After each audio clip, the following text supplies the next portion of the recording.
Les vitraux troyens du XIIe siècle. La conférence a largement séduit son auditoire. Elle était l'occasion de redécouvrir les richesses du patrimoine verrier de l'Aube.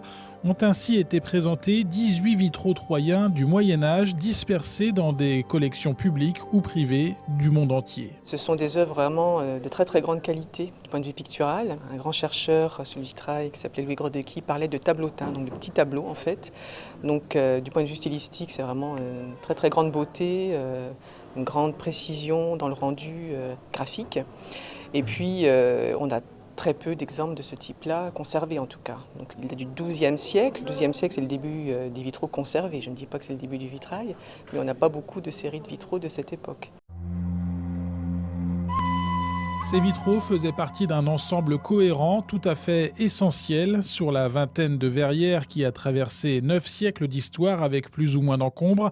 La ville de Troyes n'en possède plus qu'une aujourd'hui, conservée au musée des Beaux-Arts. Il s'agit d'un vitrail du tout début de la période gothique qui a été acquis par la ville de Troyes en 1973 à la suite de ce que nous appelions à l'époque un arrêt en douane qui avait été réalisé par les conservateurs du musée du Louvre. Ce vitrail était proposé à l'exportation vers les États-Unis. Les collègues parisiens ont tout de suite noté une analogie entre ce vitrail suite à une étude très poussée qui avait été faite par un professeur en Sorbonne, professeur Louis Grodecki, qui avait effectivement travaillé sur un certain nombre de vitraux de la même période et qu'il rattachait à un ensemble champenois et notamment troyen. Il formait un ensemble cohérent dans l'art pictural de la période.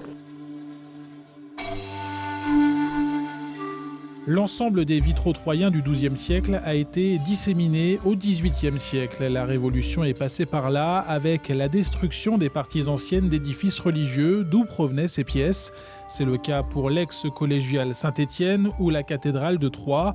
Aujourd'hui, les vestiges sont conservés précieusement comme un témoignage inédit de l'art et du travail de l'époque. La technique est tout à fait remarquable et on peut notamment mettre en avant sur les fonds bleus qui encadrent les deux figures d'apôtres cette technique d'enlever à l'aiguille. Le verre a été peint et que pour réaliser ce décor végétal avec une aiguille et des petites baguettes de bois, on a enlevé le surplus de peinture pour laisser finalement simplement donc le décor peint et en réserve donc le bleu qui laisse passer la lumière. Donc c'est vraiment une technique extrêmement délicate, extrêmement fine et qui montre vraiment un savoir-faire tout à fait abouti.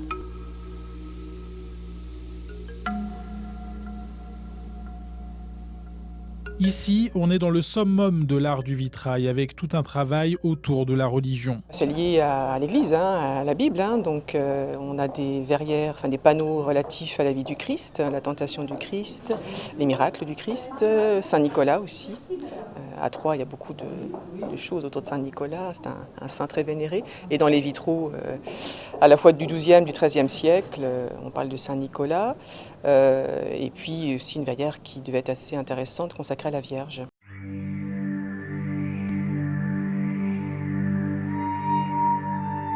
De ces 18 vitraux troyens du XIIe siècle recensés aujourd'hui, il se dégage toujours une même impression de caractère et d'énergie. Les couleurs, la relation avec l'architecture aussi, parce que là ce sont des petits vitraux donc, qui devaient faire partie d'une chapelle, j'imagine, donc un espace très limité, confiné, des jeux de lumière, donc des lumières très saturées, du rouge, du bleu, etc. On va voir. Il y a aussi beaucoup de jeux de fond dans les vitraux du XIIe siècle troyen, c'est assez particulier, des fonds bicolores, rouge, bleu.